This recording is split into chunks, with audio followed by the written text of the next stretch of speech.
and welcome to Rising. Happy Valentine's Day to all you lovers of the news out there. We heart our viewers. I like that. I like changing it from romantic holiday to a weird psychosocial love affair between us and our audience. Much healthier, to be honest. Agreed. On that kind note, take it away. All right. Well, there's no love affair between Nikki Haley and Donald Trump. Haley is calling on President Biden to resign and drop out of the 2024 presidential race. She told Fox News during an interview this week, quote, "I think the Democrat Party knows that, and I think that it is not just in the best interest of their party, it's in the best interest of the country." During a briefing Monday, White House Press Secretary Karine Jean-Pierre confirmed the president will not be taking a cognitive exam as part of his physical this year. Let's watch some of that exchange.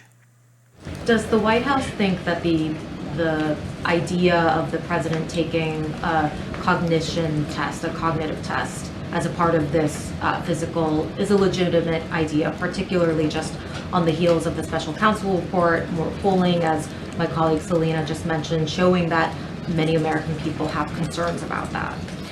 Look, I got this question last week as well, and I'm just going to say what Dr. O'Connor, it's kind of what he said to me about a year ago when the report came out last year, obviously on his physical, which is the president proves every day how he operates, how he thinks, right? But by dealing with world leaders, by making really difficult decisions on behalf of the American people, whether it's domestic, whether it's national security. And so he shows it every day on how he thinks. And Nikki Haley isn't the only 2024 candidate sounding the alarm. During a recent interview, Robert Kennedy Jr. challenged Biden to a debate, saying it's important that he shows up unscripted in front of voters, adding, quote, "We have a right to know that our president is actually leading the country and not somebody else." Meanwhile, over on MSNBC, Joy Reed is calling out Special Prosecutor Robert Hur. She told viewers this week that Merrick Garland should have stopped Hur's report from coming out because it was clearly intended to politically damage Biden. And yesterday, Alexandria Ocasio-Cortez joined in defense of the president. She told CNN's viewers that Donald Trump is the one to be worried about. She said that while Biden has 81 years of age, Trump has 91 indictments. Okay. A lot going on there. Okay, first of all, the cognitive test issue. Realistically speaking, I understand that Democrats don't want to be fighting a battle on Republican turf. If we live in a world where your opposition party can create new standards for what it means to be president, and then you just always bend the knee to those, you're setting an odd precedent that I don't know that you want to go down. At the same time, it certainly doesn't bolster people's confidence that his cognitive fitness is there if there is this kind of cursory rejection of the idea of taking a cognitive test without any alternative means to demonstrate his ability to act as president efficiently for another 4 years. Which is when we get into the RFK Jr. story, which is interesting to say, well, obviously, we're not going to make the guy take a cognitive test. This isn't going to be the election where Trump and Biden are on the stage and they both draw a clock and we see what the results are. That would be fine. I don't know. Make it a lightning fast trivia round. Why don't they play Jeopardy against each other? Wouldn't that be genuinely? Well, I think the issue is that they just need to have a debate. And so I do think that RFK Jr. is right about that. If Democrats understandably aren't going to subject themselves to whatever hoop the Republican wants to throw in front of Biden, at the very least, he still has to wrestle with the fact that there is this lack of confidence from the public, and a debate, dare I say, an actual primary season could have gone a long way to allay those fears.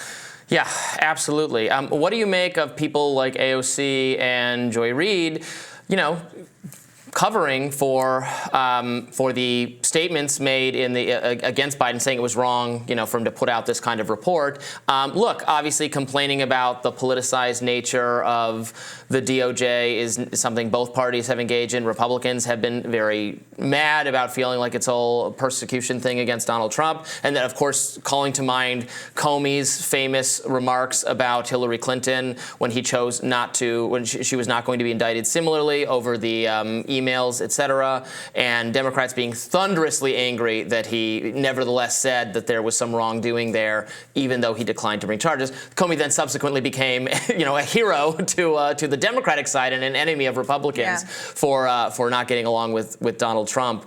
But look, my basic thinking is, well, first of all, he didn't bring charges, and often, like I saw someone make this argument, it's rare actually for a prosecutor not to bring charges in situations like this. So he might have felt pressured to at least like throw a bone to the other side for it, in that he was not going to. But isn't that the exact kind of politicization that maybe shouldn't be the province of a prosecutor? Yeah. I mean, at the end of the day, if you did the examination and you didn't find any legal wrongdoing, you don't have to throw a bone to the other side just so they feel good about that outcome. So I do think that there is a legitimate case for her having gone out of his way to include negative information, not just the framing of Biden's mental alleged cognitive decline, but also kind of upfronting some information in the report about how there was mishandling and negligence, and he shouldn't have done this and he shouldn't have done that, even though there was nothing that rose to the legal level. But I guess if that's his opinion, we have the right to hear that. If that's someone who looked into this and was his determination, I mean, you can take it or leave it. But that's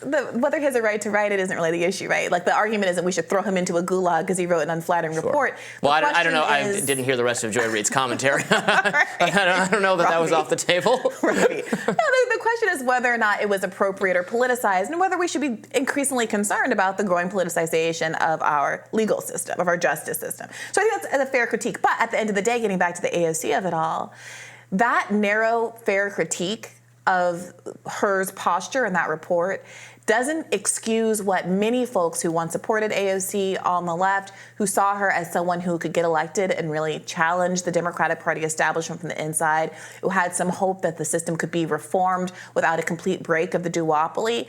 All of those hopes have been thoroughly dashed, not just by this, but this is just emblematic of a posture she's been taking for, frankly, years now. She was a woman that many folks knocked doors and got elected because she said things like, in a reasonable world, Joe Biden and I wouldn't be in the same party. And now she's out there stumping for him, basically telling voters to look the other way and don't believe their lying eyes and don't be concerned about the fact that this is a man who, in his speech, trying to shore up public opinion that he was cognitively there, confused the president of Egypt and the president of Mexico. There is a train wreck happening, and instead of taking this opportunity to rally a movement for an alternative president, maybe would be even more, a candidate rather, who would even be more likely to win, and who more importantly actually espouses the ideals that she ran and won on, that are frankly populist ideals in the United States of America, things like most Americans wanting a ceasefire, most Americans, including 49% of Republicans, wanting Medicare for all, identifying corruption in office, going after Nancy Pelosi for her stock trades.